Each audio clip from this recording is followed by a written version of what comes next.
Russians were coming, and they had to evacuate the camp. So those who could walk, we went on a death march. They were taking us toward the sea, and every night they locked us into some sort of bar. There was no food, there was no anything, no water, there was snow, I think which is not even supposed to. That's how we quenched our thirst. Sometimes they locked us into a barn where there was some wheat, raw wheat or things. We all filled up our pockets because that was food. And other times we scrounged in the garbage pails, a dirty potato peel was a big deal. And sometimes we got some dirty carrots cleaning. It was it was just terrible hunger. And when we marched, you were not allowed to talk, and you were not allowed to bend down. If you bent down, you were shot. There were dead people all around us. And we walked again, I don't remember for how long. We reached Danzig, which is today where the labor started in Japan and Poland. Gdansk, it's called Gdansk now. And I remember they put us on a boat, and I did hear a lot of screaming and shooting. But it seems to the very, very end, President Roosevelt said, I don't know, did something there. So they stopped everything, and they brought us actually back to shore. And we walked and we walked. And one day we were all locked in. It was all locked in the camp, and it was only standing room. So we couldn't lie down or anything. But one of the person looked at the cracked, in the barn. There's always cracks in the wood, and he seen that the Germans are running. So we figured that we did hear the shouting and shooting. So we figured maybe the Russians are here. So we all went against the walls, and we broke down the walls. And sure enough, we seen the Germans running, and they were all over dead German soldiers and Russian soldiers. And anyway, as soon as we were liberated, they took us out of this barn, and a lot of people could not walk anymore. They actually carried them with their hand, they took them out. And as soon as we were liberated, the Russians had big hospitals set up, and food, all the food that we couldn't eat because the stomach shrank to so small that we could not eat or anything. And there was a town there, Königsberg, which is a very, very famous town, a very beautiful town. And the whole occupation ran away, it was empty. So they told us we could go to any house and we could stay there until we find a way what we want to do. But they liberated us. See, I had a cousin who was liberated by the English, and she died after liberation because she couldn't get medicine. Here the Russians set up hospitals, medicines, doctors, right away. The same day there was, about 2 days later, I had a very, very high fever, high as it comes. And of course my friends took me to the hospital, and I had typhus, and I had tuberculosis, and I had the ear infection. And I was in, I don't know how long I was in, but my friend waited for me, and I was able to eat. And in fact, I had such a hunger. The time the doctor came, "How are you feeling, little girl?" I said, "Doctor, I spoke perfect Russian because I went to Russian school." See, Czechoslovakia was a perfect democracy. There were Russian school, Czech school, Hungarian school, and Jewish schools. But the Russian school was right around my corner. By the time I went to school, they just looked for comfort to go to the nearest school. My sisters and brothers, they all went to Czech school. So I picked up the Czech for my brothers and sisters. And of course, I remember when I was 5 years old, my friend at my age, we held hands. Our parents didn't take us to kindergarten or school. We walked. It was right there at the corner. And we walked into a Russian school. We didn't speak one word Russian. But of course, you learned a child among children, you learn right away, naturally. And, and even first grade, I remember, and we went just at the toolbox, holding hands. We went to first grade. Here, I mean, it's unheard of, these things. But anyway, after the war, somehow we managed to go back to the city through Poland, through Ukraine. I don't know how many weeks, but everything was free. The trains were free, everything was free. And around the route, 2 French soldiers attached themselves to our group, which was very good, because Poland and the Ukraine was still very, very anti-Semitic. And we were able to, we went to Warsaw. Warsaw was completely destroyed, except the Red Cross building. And because of these 2 French officers, we were able to stay there until we were able to go further. But there was still, we had no food. We had to crunch around for food. Nobody had food. We finally, my small group reached, we spotted the different places, and we went back to the city where I come from. And I went back to the house. It was completely, brick by brick, destroyed. They probably found my mother's jewels, so they figured they must be hidden all over the house. And so nothing was left. But I did find out that I had 2 uncles who survived on Christian papers, false Christian papers. And these were, especially one of my uncles was very, very religious man. And yet, see, we are taught that everything is important to save lives. If you save life, then you could worship God. And if you're dead, you're just dead. Therefore, everything is allowed. And my uncle put little crosses on the, we had 2 children, 2 and 4. And my aunt came from Slovakia, and she did not speak well Hungarian, and they were afraid that would be a giveaway. So when they went outside, the children were told that my Aunt Clary, she is deaf and dumb, she cannot talk. You can only talk to mommy when your door is locked. And he was telling me stories. One day he walked on the street past the ghetto, Budapest ghetto, and he started to cry. And there came this Nazi guy and said, "You crying for the Jews?" He says, "No, you see, my eyes are bad, it's watering." And so he looked he was a red-headed man. The Jews looked like everybody else. There was no difference. And they took him for one of them. And after that, I joined, my uncle was very poor. He could hardly feed his children. And another cousin happened to come back, a year older than I, which we grew up together. I come from a very, very large family. My father had 7 brothers and a sister, and of course there were a lot of cousins. Everybody had cousins and cousins. And so anyway, in Budapest, we decided we go to Palestine. There was no Israelite. I remember as I was a kid, when the anti-Semitism came, they were yelling, "Go back to Palestine." We were the Palestinians, the Jews were the Palestinians. And so we joined this group. We lived like together. We actually, they took us to one of the biggest cities next to Budapest in Hungary, and we actually walked on the fields to support ourselves. And then one day a big train came and they collected all these young people, I don't know, thousands of them, and they gave us papers that we are Israel Palestinians and we got caught in Europe, that we're going back to Palestine. And big train. I don't know. No, I don't think anybody was much more than 20 years old. We were all kids, really.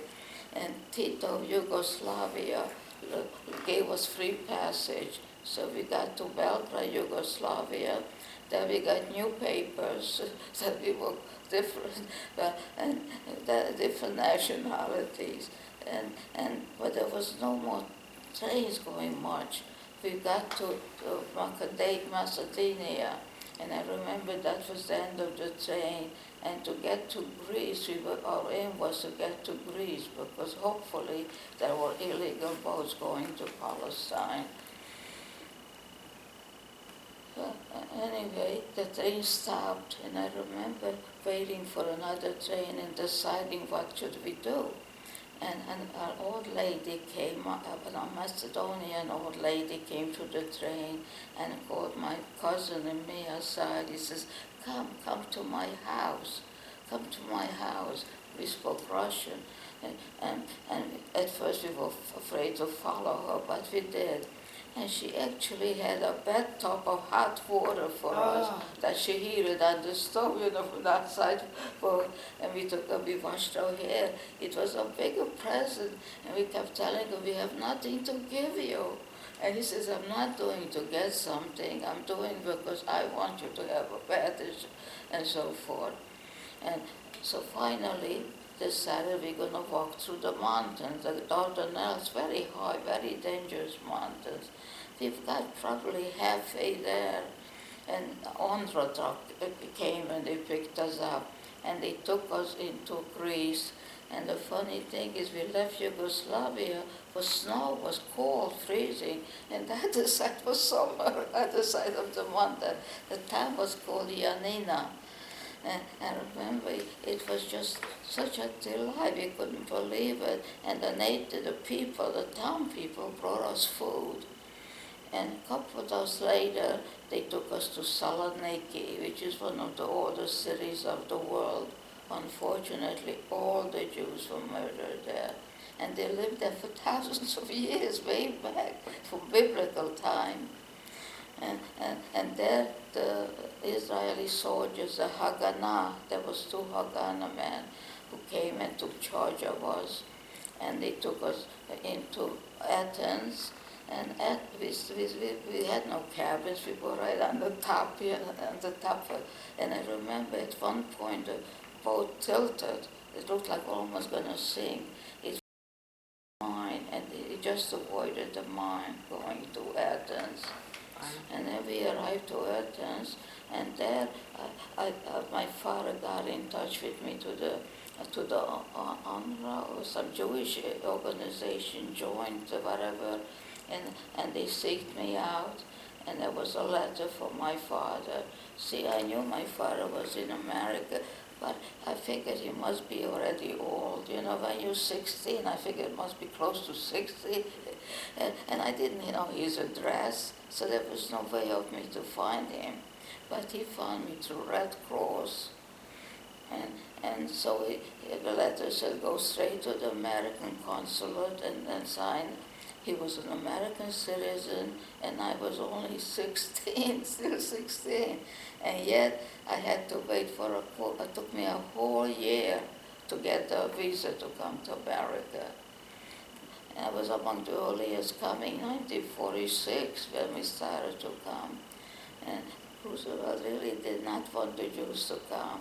Mrs. Roosevelt talked him in to let them come. And of course, a lot of refugees came to America, and most of them really went to Palestine, because we had camps set up all over the place. And some boats went through, we had detection because the English blockaded, didn't let the Jews go to Palestine. And they were caught, and they were sent to one of the islands that were in a camp. Actually the camp, they created a camp for them. And when the Americans liberated, they kept them in the barracks for years, displaced persons. They stayed there for years. They slept in the same disgusting beds and all.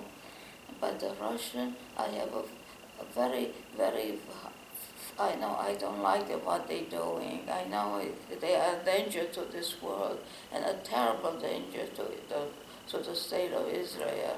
But, but they were very, very good liberating the people. The people just went way out.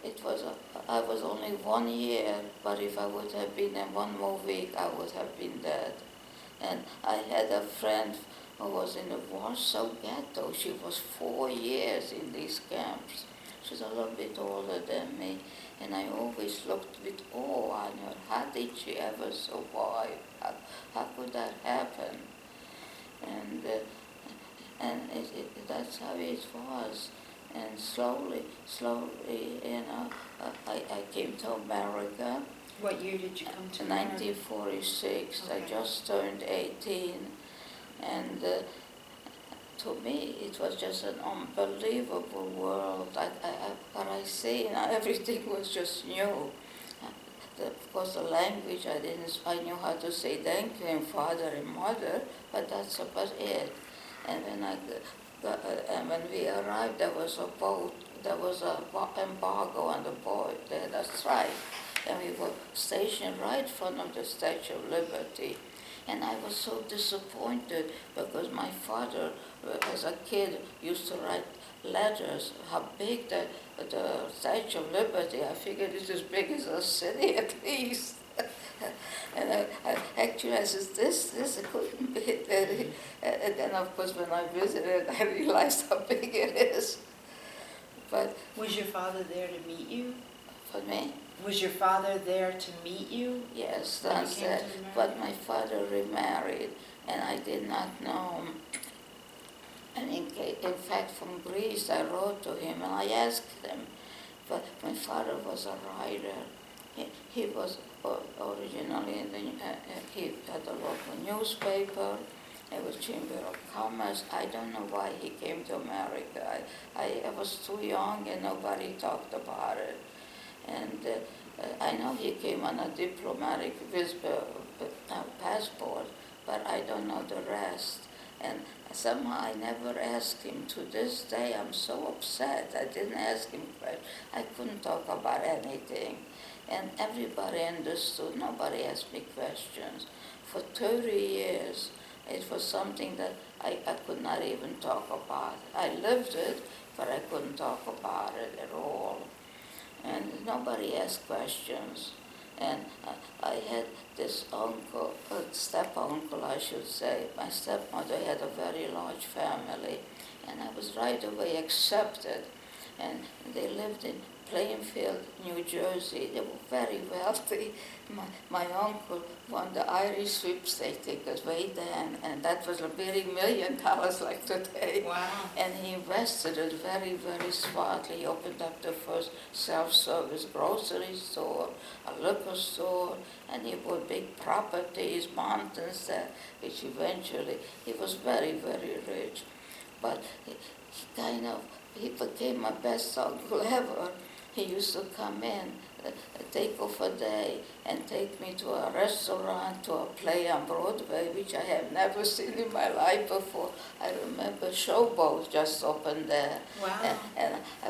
But the thing is, I learned English within 2 weeks because I had a little sister. She was 5 years old, and if I spoke Hungarian, which mostly we spoke Hungarian, she cried. So I was kind of forced into speaking English.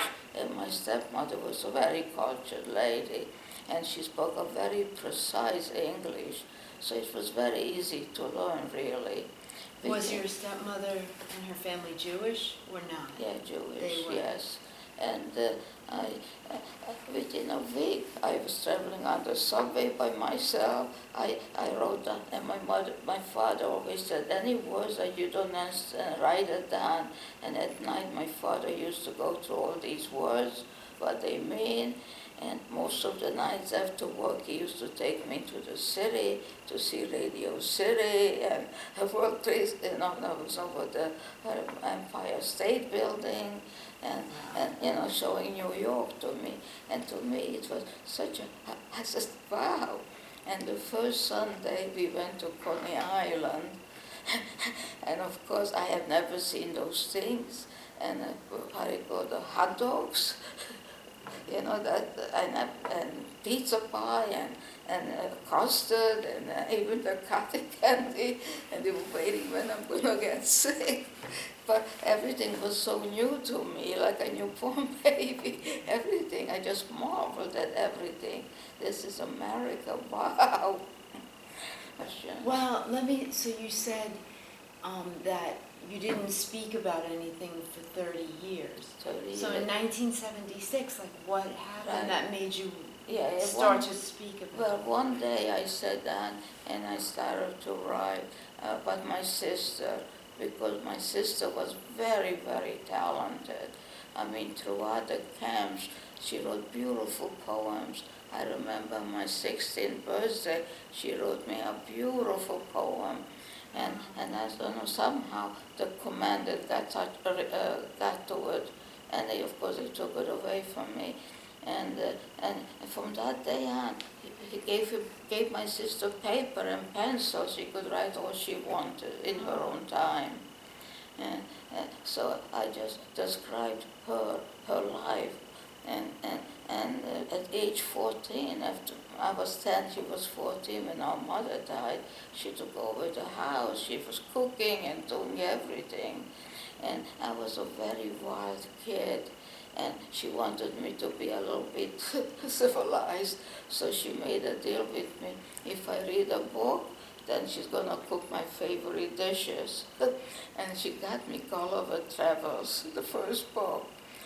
I was 10 years old, and I said, wow, this is reading. I got hooked.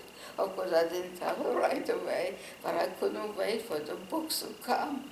And by age 11, I read already Gone with the Wind.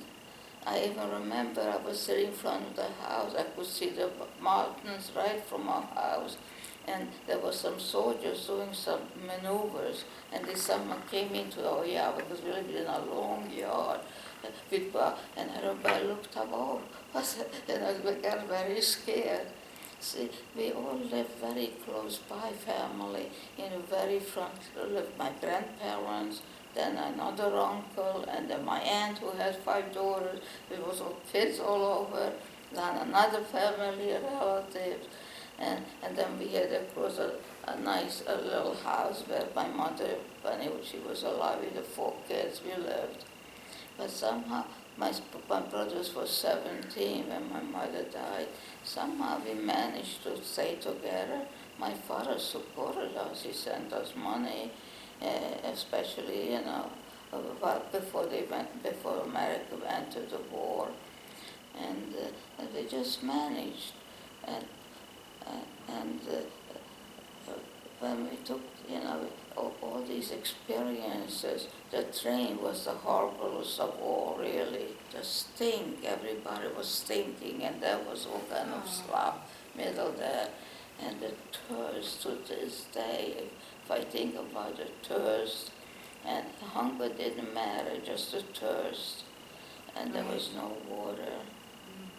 So you always travel with your water. And so did you ever see your brothers again? Did you ever see your brothers again? No, my brother didn't make they were twins, and one of them had to enter the Hungarian Jewish army, which meant they were teaching them how to they was going to send him to Russia to pick up the mines. But he got sick, and they did not believe him. And they had typhus. Typhus was very rampant at that time in Europe. And they rushed him to the hospital. By the time he was gone. And I remember I was very young, maybe 12 or how much? But 21 he went to the army.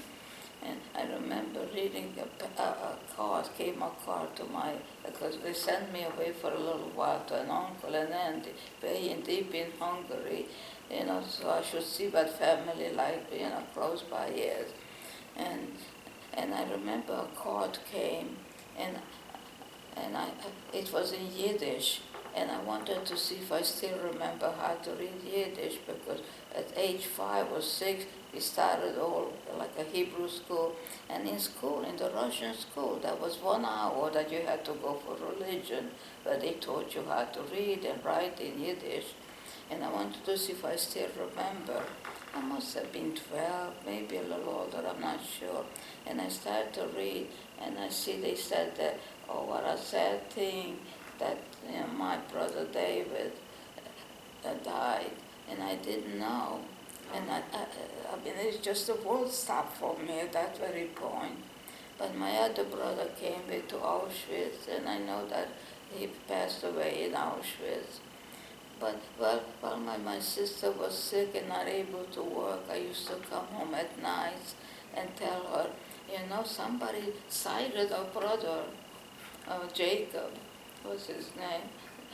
And I could see her willingness to fight for life, a little smile and things like that. And it was a very, very, very long journey from my cities, which has many names. It has a Czech name, then it has a Hungarian name, and then again, it's a Russian, and there was very famous areas. There was 2 castles, and the barons, actually barons lived there, and one of them, who went to the war, opened up the gate and he never came back, and the gates were always open, they never closed the gates. And for that baron, my great-grandfather was the overseer of the estates. And they never paid him by money, by cash. They always gave him a piece of vineyard or a piece of land. Yeah. But of course, the Germans took everything away. Yeah. So I remember even my grandmother and took my cousin and me, and we went to visit the baron. She was trying to get a license for one of my uncles to open up the store, because Jews were not allowed. I guess a special, and he did give us. But we never got, my uncles never got a license to reopen a store or anything. And, they all had lots of kids and no money to make a living. So it was pretty rough conditions. And did you ever want to go back there or no? No. Too hard to go Sometimes I could never go to Germany or Austria or Switzerland even. Because they did not accept the Jews, and so I couldn't go. I did go. I went 3 times to Israel. I went to bring some picture for God, and we were volunteers, and we volunteered in the army. So we were both in the army for a while. It was right by the Lebanese war, and we worked in the tank corps. And I remember thousands and thousands of captured, broken up tanks came in. But by the time we finished with the people working, every tank looked like it just came out from the factory. In fact, they had just discovered a new tank, the Connetquot tank, and they gave us a ride on it. And which has bridges. You pushed a button, a bridge went over a river. It was just fantastic. But you were accepted at that time. Never had any the slightest. I remember my father prepared me. They're gonna call you green. I don't know if that means green, and all. I said, don't pay attention to anything. Just go do whatever you're doing. But it never happened. In fact, I remember the Essex Street Market knew that I'm coming, because we lived my father lived on Broome Street, and they shopped there. It was a very, very big market, and every merchant knew that I'm coming, and they all had a present for me when I came. Everything, it was just beyond my imagination. And very often asked that if I encountered anything, not even being a foreigner, I never encountered being Jewish. A lot of new immigrants, I know there is the Lancy Street, and the Lancy Street had 2 movies, had restaurants, a very fine restaurant, Gluckstein and Rappaport and Ratner's, and every Friday, I mean, every young person was walking and flirting, kids, 18, What fun. 18, Yeah. I mean, it was, you try to look your nicest, and of course, and then 18, everybody looks good. Now, that's true, isn't it? Yeah, it is, it is. They're all glowing. Right. Now, Exactly. when did you meet your husband? How old were you? Okay, well, first I met Seymour was my second husband. My first husband was a businessman. They had a fur business. His father was the richest man in Romania, and he was able to save his whole family. Only one son-in-law who was not home. He bought off everybody. What happened to my first husband, he was 16 years old, and he was caught listening to the radio. And he was taken right outside, and the Nazi wanted to shoot him. One of my sister-in-law ran out and said, "Wait, hold it a minute, come inside." And of course they bribed him, and they had to smuggle him, and they smuggled him out the same day. They took him down to Constanza, which is the ocean, and they smuggled him. And it took him about 2 years. Because his man was from America, because he had an uncle here, and part of the business belonged to the uncle and his father. So he came, and he figured he'll make a living like that. And just 1 second, yeah. And they smuggled for 2 years. He went through Israel, to Palestine that time, and my husband spoke every European language. He spoke English and French and Romanian. He had no accent even. And on the boat, the day he arrived, he was drafted on the boat and sent, because of his languages, and his IQ was very high, they sent him straight to Missouri, and they made him an American citizen, and they sent him right back to Europe. And so he worked with those big generals and all those big meetings, with the different countries, and he was the interpreter. He spoke almost all European languages that he spoke. And then he was about 41, but he always had trouble with his stomach because of the scare. I mean, he was dead. It was aiming at him, the guy, and he always had trouble. Well, anyway, when he was 41, he passed away. He was sick for a few years, which, he was prosperous. We had a house in Plainview. By the way, we paid $19,900, a big split-level house. Now it's probably $800,000. Probably. Anyway, we lost everything. Actually, we moved back to Brooklyn, and right on the corner was a hospital.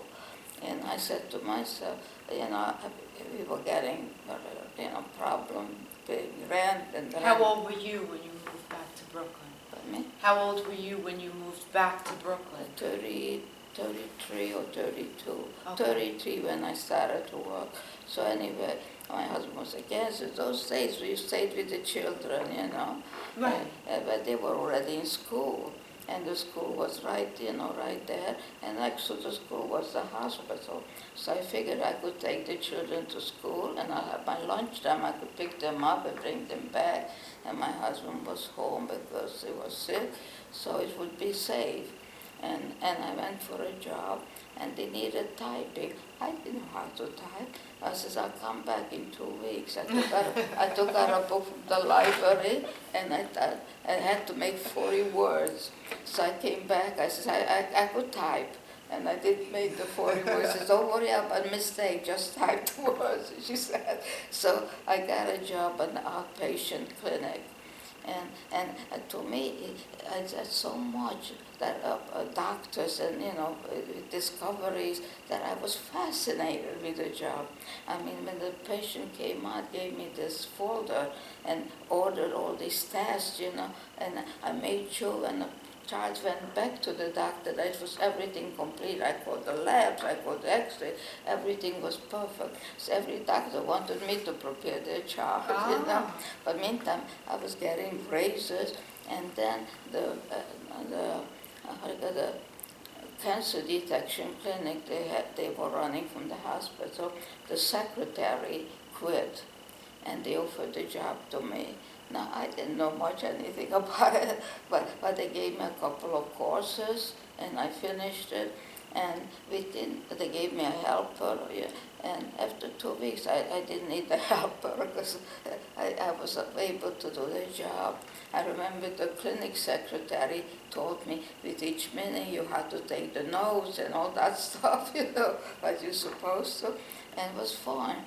And then I was promoted to executive secretary. And then later on, I was promoted to be a supervisor. And when I was supervisor, I ran the clinic, the whole clinic. I had a staff of 40. I hired the doctors, I hired the nurses, the aides, the guys. It was a fantastic setup. It meant, you see, people came from all walks of life. We had Supreme Court judges. We got the Otis elevator with the family for years.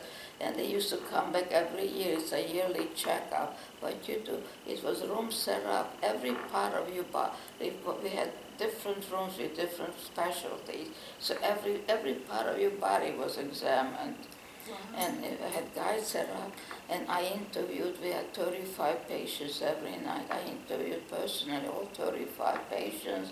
And I did it, I had to be fast, and yet you had to show slow. And first of all, I told my staff, everybody here is Mr. or Mrs. There is no such thing, darling and sweetheart, and when you go to the, I find that very objectionable. They think they're sweet. I don't think that's right. And so everybody had tremendous respect for everybody, Mr. and Mrs. That's it. And the guys made sure that there's no line anywhere. If this was busy, took them to another doctor, or so forth. 2 hours, a person had complete physical, including a chest x-ray, including blood work, and everything.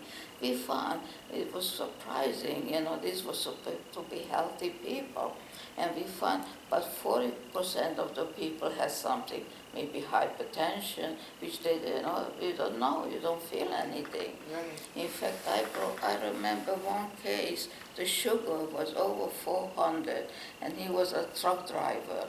And when I got the report, I right away called the doctor, his doctor, and I called the company and told them that he needs to go straight to a hospital, trucking a big truck, and they actually pulled him off the road and they took him to the hospital. I think it was like 425 his sugar, and so definitely he was saved. I remember another gentleman which we found actually colon cancer, but he didn't want to believe it. And I called the doctor over and over again. And later on we bought a car. He was a car salesman. I talked to him, and he didn't go to a doctor. I'm sure that he didn't live long, because he definitely had cancer, and he wouldn't pay attention, colon cancer. And people are resistant. Yeah, exactly. Then it was a young man. He just didn't believe it. That's it. And so when did you meet your husband there? Okay, yeah, he did business. He sold for, and my father was in slipper factory. He had a slipper factory. Oh, slippers. And yeah, my father introduced him. We met in a hotel in New York. He called me, gave him my number.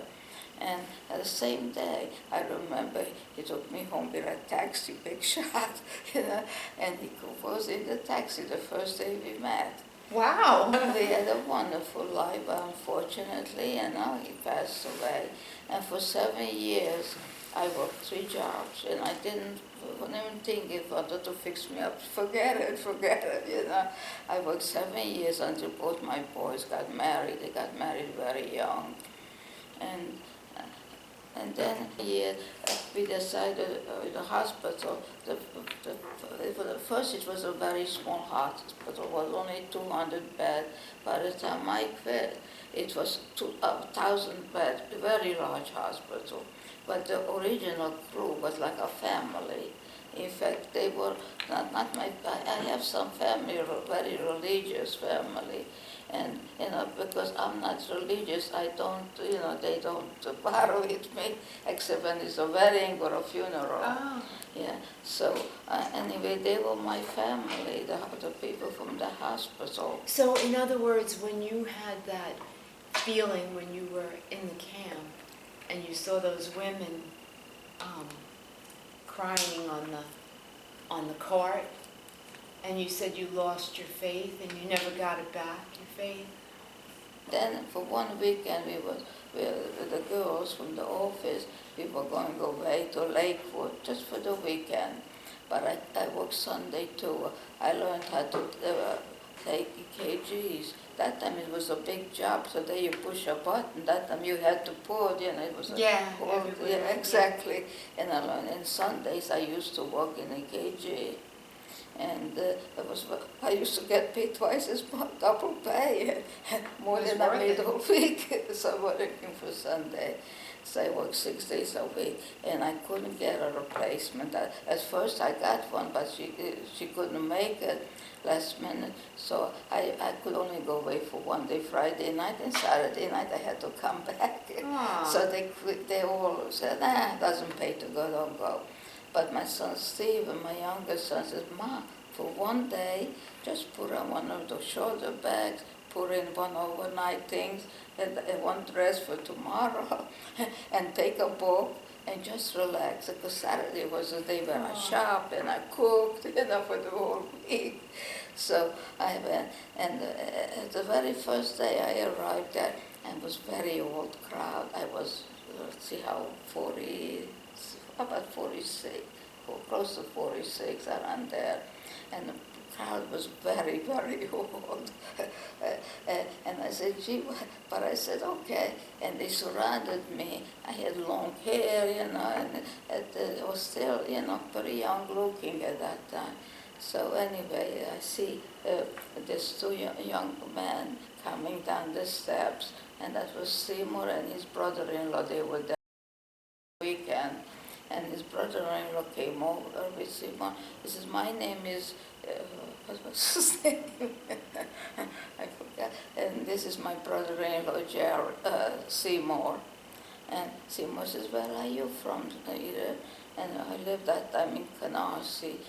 I became very prosperous. I bought a two-family house, and had a car already. I bought a new car, because I did very, very well as a supervisor. And then I said, from Canarsie, but I'm the best people in the world come from Canarsie.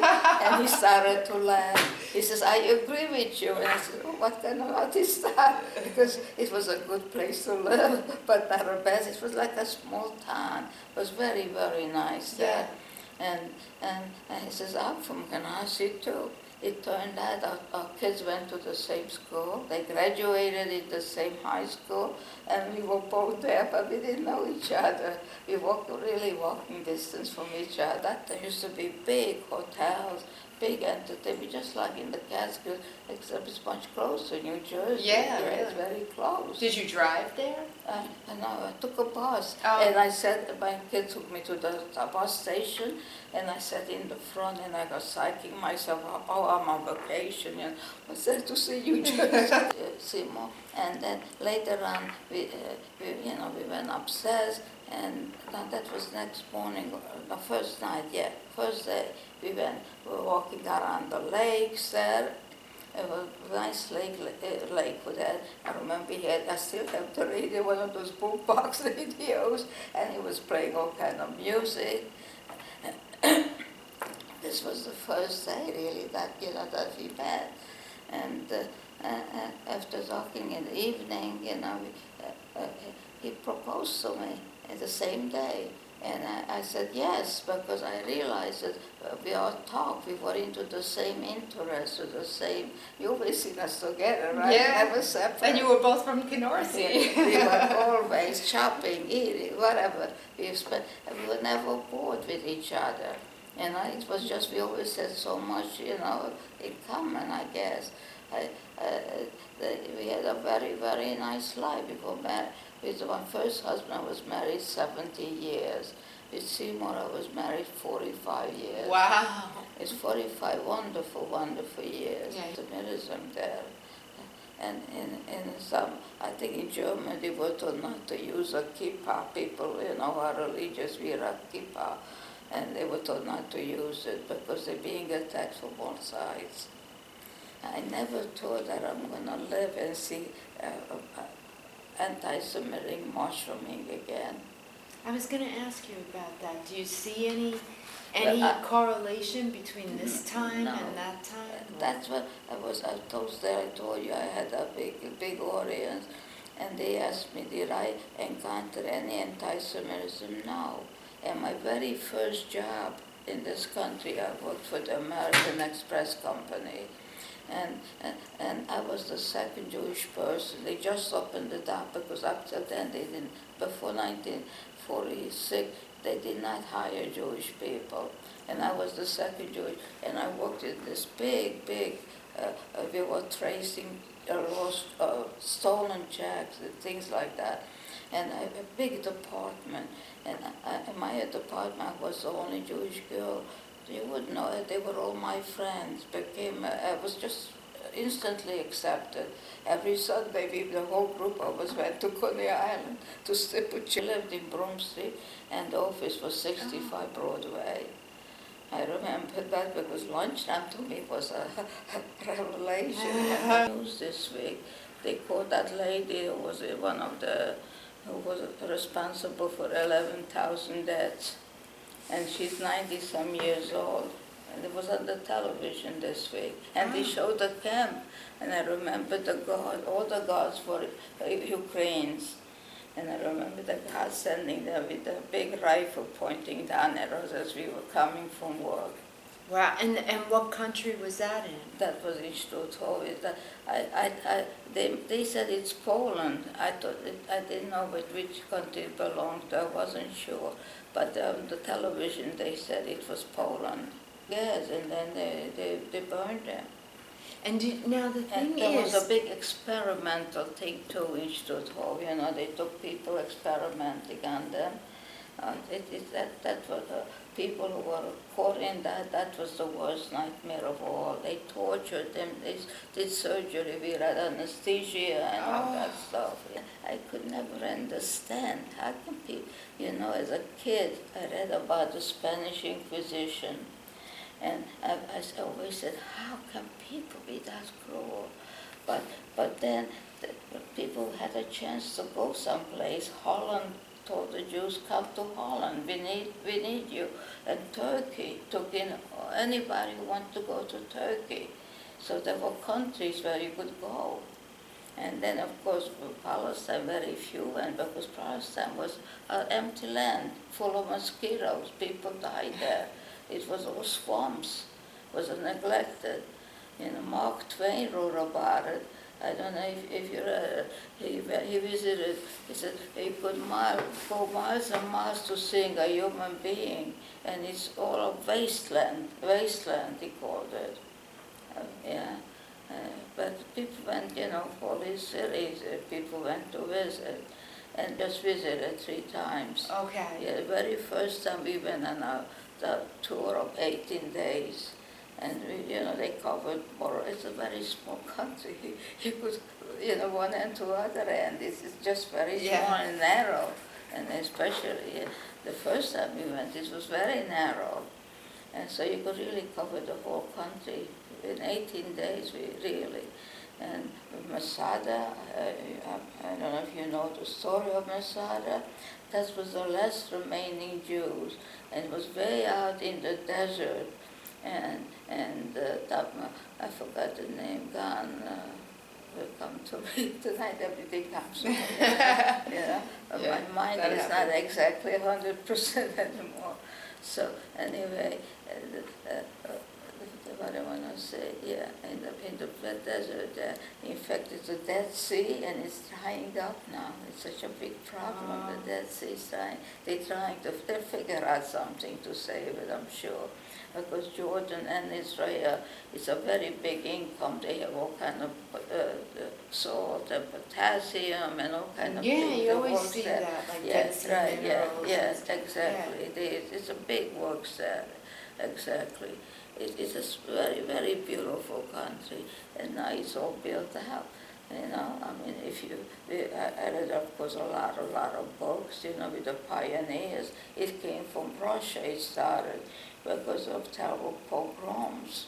And so they went to Palestine, young people.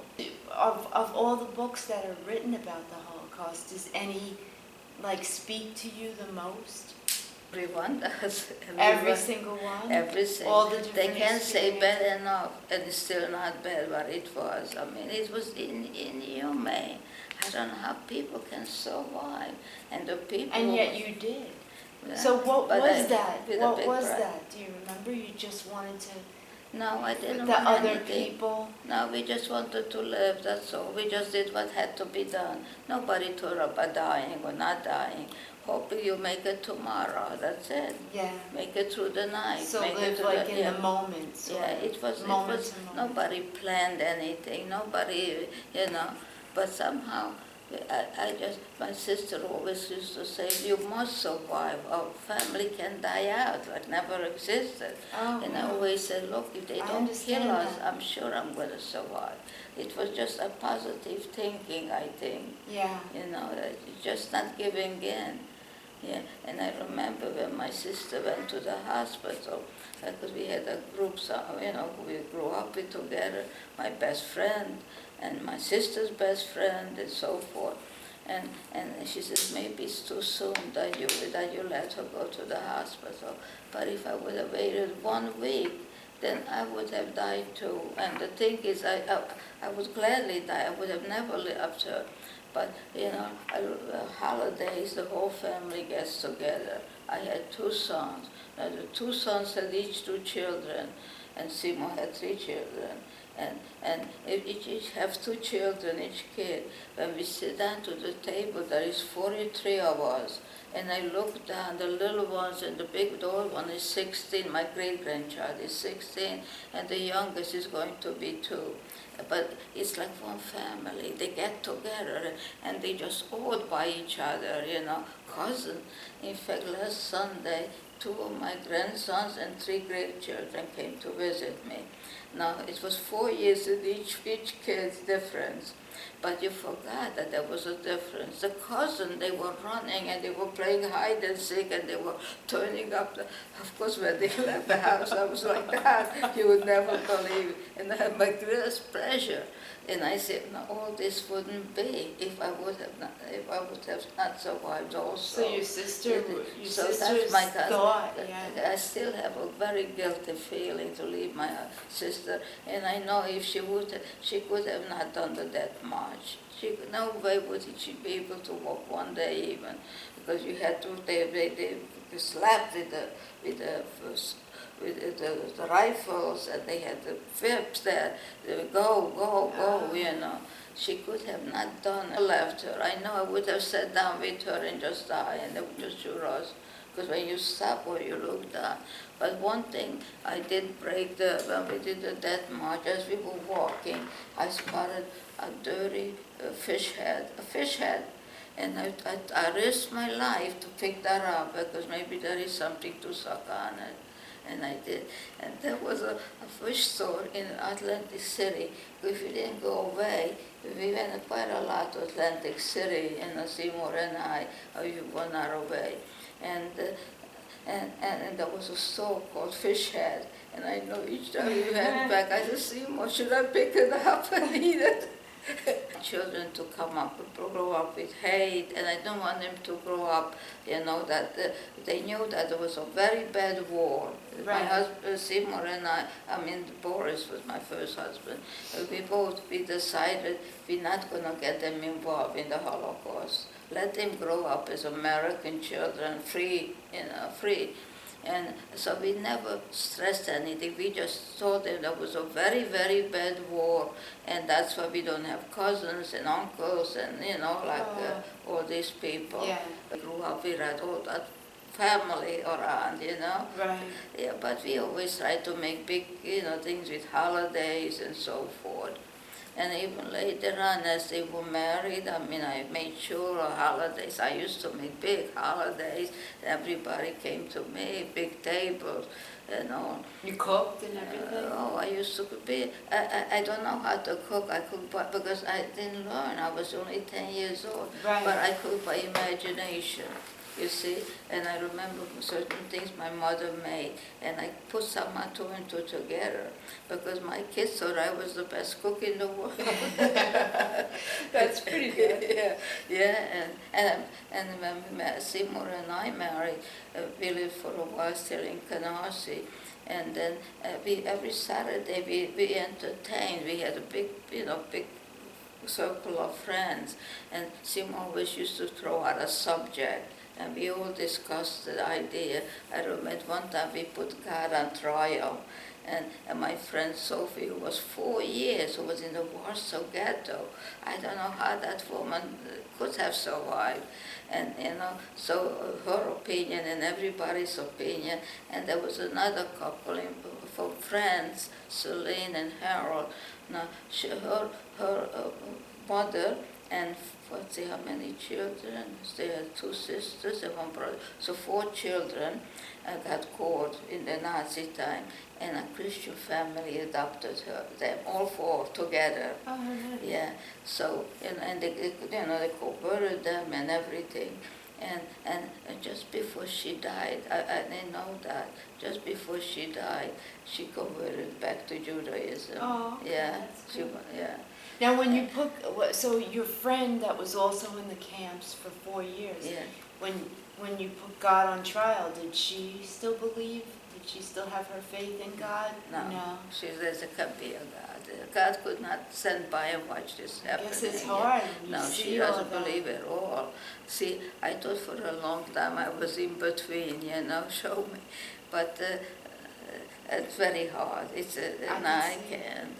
And I do certain things, like I light the candles on Friday night, You do the ritual. Yeah, I do it in honor for my mother, because she was, she took religion very seriously.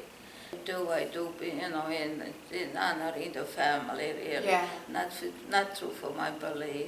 Like the Day of Atonement, Yom Kippur, I keep everything the way my mother did. I don't even put on the light. I keep lights on all the way till it's finished. I put on the television because I like to watch the Central Synagogues, and the one from the Hamptons, they show, so I just let it run until it's all over. And like I said, I did all as tradition. Yeah. Tradition I get you. and tradition, and also, honoring my mother, because I believe she was a wonderful lady, what I remember. And sometimes I could see her, but I was 10 years old, and I'm 93 now, Yeah. Yeah, certain things I remember, certain things, very few things. Now, so you kind of alluded before to that. Sometimes now you see things coming back, like anti-Semitism. Yes. And so what are you observing, and what do you think? I What do you read on think? television. I Yeah. see it. They attack a lot of the those very religious one in Borough Park, and they actually beat up Jewish people. Each time a country is in trouble, so are the Jews. I mean, this is history. Go way back, way back. It was very easy, to blame. Everybody needs somebody. I didn't do it, They did it. Right. You have to blame. And it's very unfortunate, because look what Israel is giving to the world. You wouldn't have that cell phone without Israel starting it, And you wouldn't have the X-rays. You wouldn't have all those. They just came out yesterday, I heard, that they're going to be able to cure diabetes. Wow. Diabetes, imagine to cure That's it. amazing. Yeah.